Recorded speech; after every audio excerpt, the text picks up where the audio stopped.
And it's now time for Ask the Doc with Dr. William Whaley, Georgia Cancer Specialist Center affiliated with Northside Hospital. We appreciate them for this segment. And Dr. Whaley, how are you today? I'm great, and yourself? Weather cooled off just a little bit. Absolutely perfect, right? Perfect. Yeah. I'd like to have a fire pretty soon.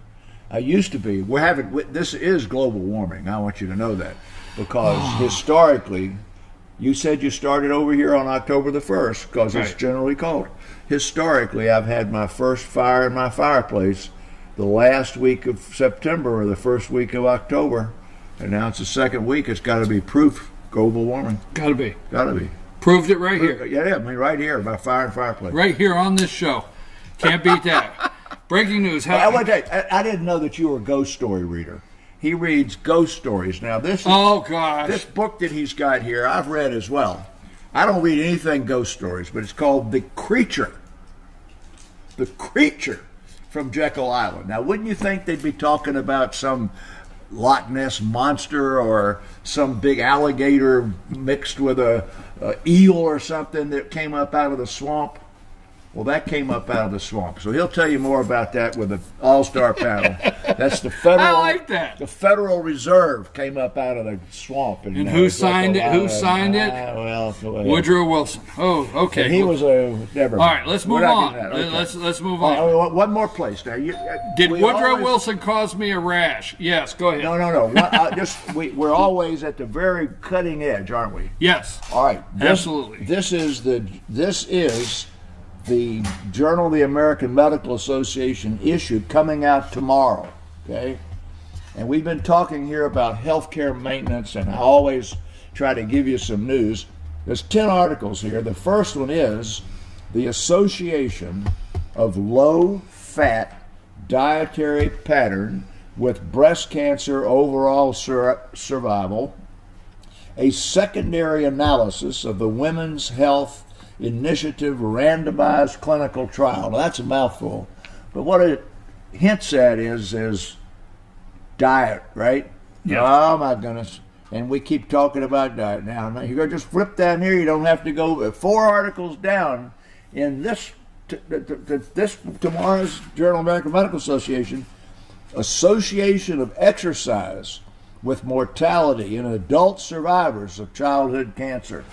So out of 4 articles, what we keep talking about all the time about diet and exercise benefiting cancer comes out again. And this one came out, this is the American one now, this came out of the European Journal of News yesterday. And it was, the title of the tag was, Cancer Prevention. Don't smoke, don't drink, maintain a healthy weight, exercise. All you need to know from the European Journal. Well, let me have that again. Give me this. I want to count on my fingers how many I got. All right, you got. Don't smoke. You don't do that. Okay. Well, all right. You don't smoke, but occasional cigar doesn't count. Okay. Well, then I got that one. All right. Don't drink. I don't drink. You're striking out on the next 2. I know. Maintain a healthy weight. Okay, that didn't happen. Exercise. That's not so good. All right, and it doesn't say a word about vitamin supplements, does it? No, but I'm two. But I'm 2 for 4. Doesn't say a word about turmeric or any of the rest of the stuff people have. I just wanted to. That's all right. 2 for 4. I'm going to get the check. The last 2 days hot news. Okay, go ahead. All right, let's start with our first question of the day. Can a reoccurring rash be a sign of cancer?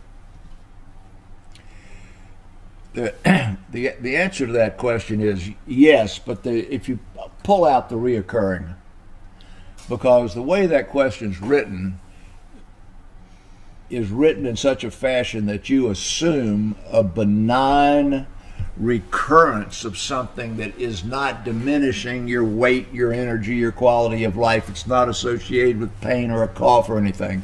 So we're going to pull out the recurring.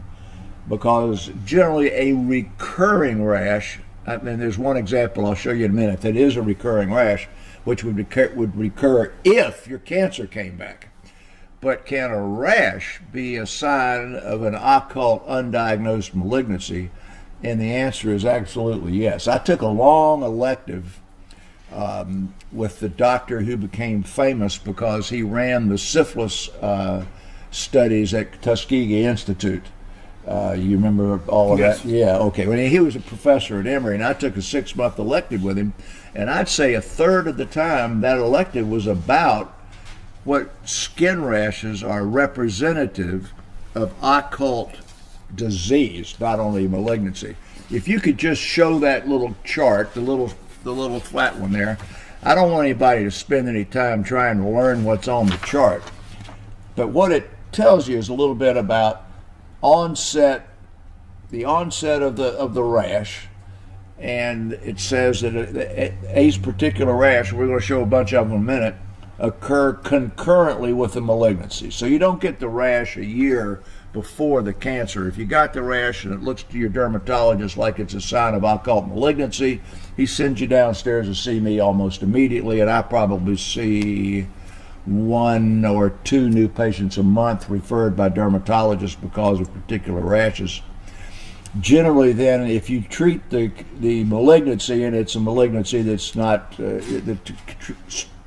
that is treatable and curable, the rash goes away.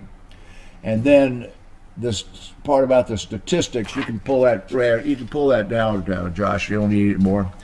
But a rash associated with malignancy is a very unusual circumstance. So if you've got 100 patients with lung cancer, you don't have and I'll show that in just a minute, only a few of them will have the associated clinical sign. Can you show that next rash that's got that big red thing? If you look at this, you're doing this in black and white. The people are doing it in color. That looks like a sunburn.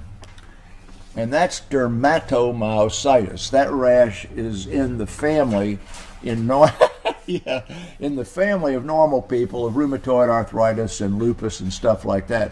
And so what I think this question really should be honed in on, since we're here to try and educate people about their own health and their family and conditions, is that if you break out with a heat rash in the start of the summer every year and it recurs, that's got nothing to do with malignancy. If you get acneiform rashes when the summertime comes because of the heat, that's got nothing to do with malignancy. Right now we're in the ragweed and the goldenrod season, and if you're blowing your nose and your eyes are running and you get sort of an itchy rash on your skin, that's not a sign of malignancy. So we're going to look at this picture. Josh, is that up there where people can see it? Here's the key for what you need to remember out there. I want you to imagine that you've not been in the sunshine. This does not have anything to do with being in the sun, and you have a new, persistent, lasts more than a couple of days, eruption of any sort. We're going to show a few more here in a minute. You don't stay home and self-medicate with Vaseline expensive care lotion or hydrocortisone cream from the pharmacist. A new significant skin lesion of any type is straight to the dermatologist. And you actually, this is the one time I would tell you it's not a family practice issue, because these things you're going to see are difficult to diagnose unless you're doing it all day, every day, so you go to the dermatologist. Well, this particular rash here can be associated with 10 different kinds of malignancies. Put that away. Show that finger, would you? This finger here. Wow. Well, that's just a tip of a finger. What you actually are seeing there is a fingernail where it's called clubbing, where the meat goes up a little, and that makes the nail curve. Yeah, wait a minute. That's associated with lung cancer. But everybody with lung cancer doesn't have that. But everybody with that has lung cancer. Does that make sense? Uh-huh. This occurs. Not everybody with lung cancer will have that, but everybody that has that has occurs lung cancer. All right, okay. Yeah, but that's going to occur in 1 to 3% of non-small cell lung cancers only associated with tobacco abuse. Well, you know, we have so many lung cancers now, probably a third people never smoke. So anyhow. Well, let me ask you a question. You don't wake up one morning with that. No, what are the first things that start happening? Interestingly enough, this can occur over a period of generally about a year or less, but you don't notice it because it occurs so slowly that this morning didn't look any different than yesterday morning. But no warning signs? Not a bit. Not a bit. No pain in the... and frequently, people look at that and think, oh, if you see just one finger, you got one of those under-the-nail infection things. But this is all 10 fingers. So if that occurs, it doesn't occur on a single finger. It occurs on all fingers of the hand. And so that you could make a diagnosis of lung cancer in the subway if you see that on a guy's hand holding on to the post. Wow. Let's go to that third one that's got the elbows on it, okay? Now that looks like everybody who got out in the yard and got stung by a bunch of stuff, or you know, that's red spots, and they don't itch and they don't hurt. That actually is acute leukemia. Ooh, and that's white blood cells plugging up the artery and then leaking out red blood into the skin. And so anybody who had been out in the yard, got stuck with a bunch of stickers, or got bit by a bunch of stuff and woke up one morning and had that on there, it would begin, you'd immediately say, okay, I was in the yard yesterday, I did this. It would be something you could explain. But if this begins to come up and last for longer than a couple of days, because that thing you stuck today in the yard is going to start changing and healing right away, isn't it? Mm-hmm. Straight to the dermatologist. All right, let's show this funny one next. Now, everybody I know has had this dry back of your hand. Right. All right, this is actually the skin that I see most often. It's on the hand, so it doesn't offend you, but I see it sent by the dermatologist because somebody may have it on the side of their chest here. It commonly occurs on the neck. It can commonly occur on the inside or the outside of the thighs, and that sort of skin right there can be associated with non-Hodgkin's lymphoma, pancreatic malignancy, all sorts of stuff. And the dermatologist will have biopsied that. So he would have biopsied that somewhere, come back with a lichen plant, and it's a bunch, you don't care what it says, but he knows immediately it's not poison ivy and it's not eczema or something, and it can be associated with a malignancy 10% of the time or less. But 10% of the time is the real deal. So 90% of the time he's going to treat that with cortisone. 10% of the time we're going to find something and treat it. So the answer to the question that we were given, go back to the question. If you leave recurrent in there, and you have to assume from that question that you're not really sick, and that it recurs over time, and time I'm going to say now is over a period of a couple of years. It's got nothing to do with malignancy. And the lesson to take home is, this is new. What you have is new. It's not explained by having been in the sun, been in the yard, being bit by a bunch of bugs yesterday, and it lasts longer than several days without having a clear-cut healing component. That's go to the doctor. But but the one thing we took out of that question was reoccurring. Reoccurring. Right. Correct. Took that out and wait a minute. One more thing. That one that's on the chest right there, if you treat the malignancy and it goes away and the patient's doing just fine and a rash comes back 4 years later, go right back to the doctor. That's associated with ovarian cancer. Lots of things, but one of them is ovarian cancer. And if the ovarian cancer recurs, 20% of those rashes like that are associated with cancer, and the majority of those are ovarian cancer. So the rash, that is the only place where recurrence... That's a recurring rash once you've been diagnosed. With the cancer, yeah. Right. And it's not recurring often. It recurs 2 years, 5 years, 10 years later. That means after treatment. Yeah, after treatment. Okay. All right, our second question. Thank you, by the way, thank you, Georgia Cancer Research Center, affiliated with Northside Hospital, for this segment. Our second question, any tips for dealing with neuropathy in cold weather? Did I get that right or close? Perfect.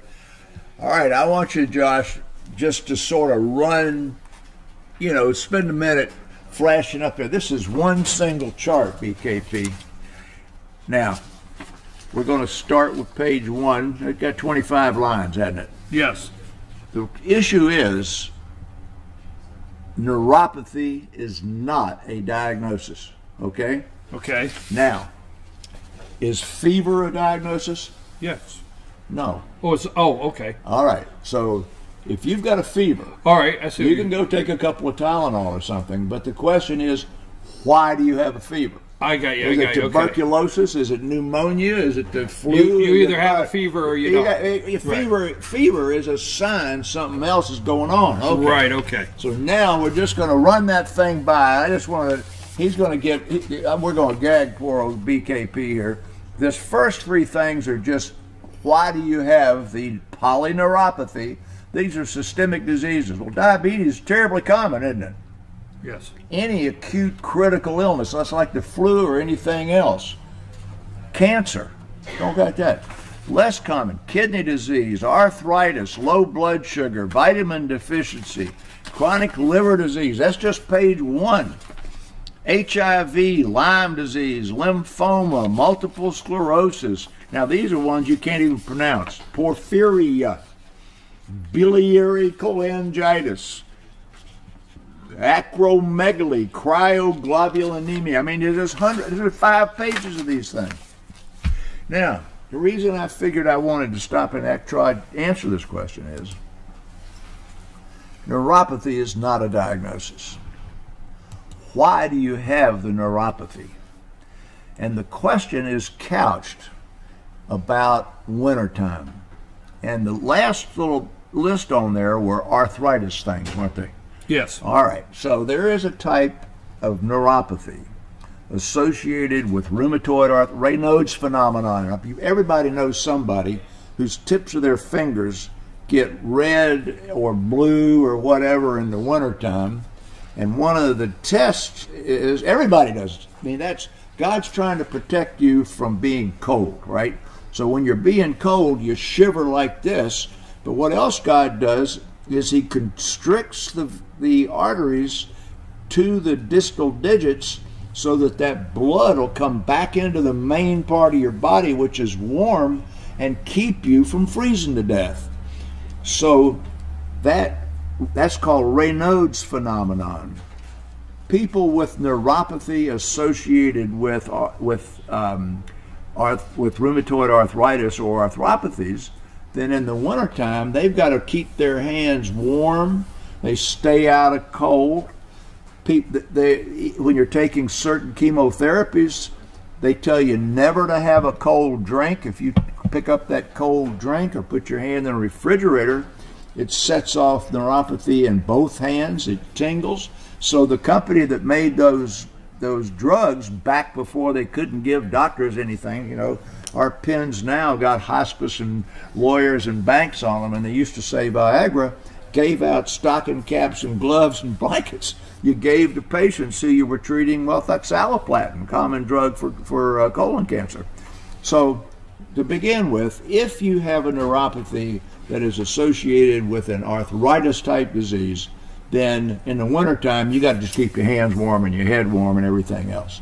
If you've got a neuropathy that's associated with diabetes, and that's probably the most common neuropathy that we see here, the danger from that is that the neuropathy makes your toes a little bit numb, fingers a little bit numb, they sting and they burn a little, and therefore it's easier if you've got a pair of shoes that don't fit to have that pair of shoes bore a hole in your foot from, you know, how it rubs and you get a callus or something.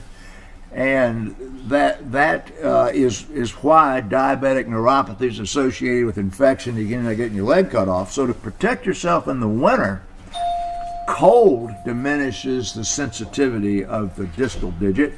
The neuropathy diminishes the sensitivity of the distal digit. So one more time, in the wintertime, you got to make sure that you're wearing good old thick socks, wearing shoes that fit, and again, protecting yourself from the cold. But now, set all that aside, and we're back to the point of neuropathy is not a diagnosis.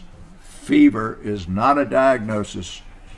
What you really want to do in the wintertime is treat the cause of the neuropathy, But if you've got diabetic neuropathy or chronic neuropathy, you already know what it's caused from, then it's largely a matter of protection against getting rubbed, injured, or cold, and stay out of the cold. Is that good enough? Yes. Too much? No, I Too much. No. I picked up on something there. It wasn't about that why your legs hurt, was it? No, no. No, it was not, Dr. Whaley. I just didn't want you. I don't want All you right, listening. so with a couple minutes we have left, what do you want to close with today? I believe. Wake up, expert panel. I want you to listen to this. Everybody stand up, turn around here, no noise. I am Thank not. you. I am not a conspiracy theorist. Easy, it's a live show. I am of the opinion that the stock market has gone down in the last several days. I believe that that is a left Democratic driven pre-election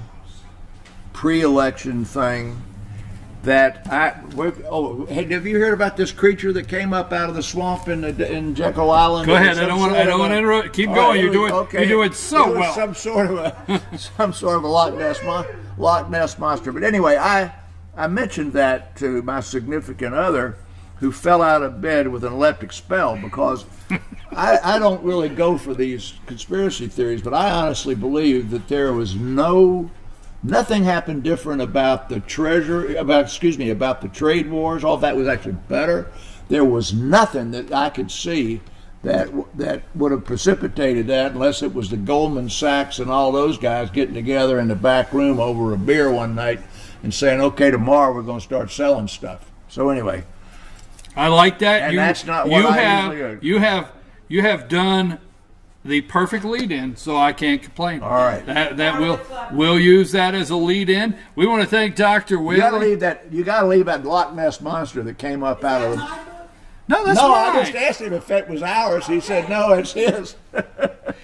Anyway, we want to thank Georgia Cancer Research Center. We want to thank Georgia Cancer Research Center, affiliated with Northside Hospital, for this segment every Friday, Ask the Doc. Now, if you have a question for Dr. Whaley, you can send that to info, I-N-F-O, at fetchernews.com. Just put in the subject line, Ask the Doc. These are great questions. You can also send us questions on Facebook when you see Ask the Doc on Facebook, because one of our questions today did come from Facebook. So you find our Facebook page, Fetcher News Facebook, and check out Ask the Doc, YouTube, or also you can send it to info@fetchernews.com. We'll get it to Dr. Whaley, and hopefully he can answer it on the show. Well, the other place is, if you hear me talking to the guy down at Ingalls down there who's a veteran, and you recognize my voice, and you say, oh, are you the guy on Fetcher News? Ask me about so-and-so.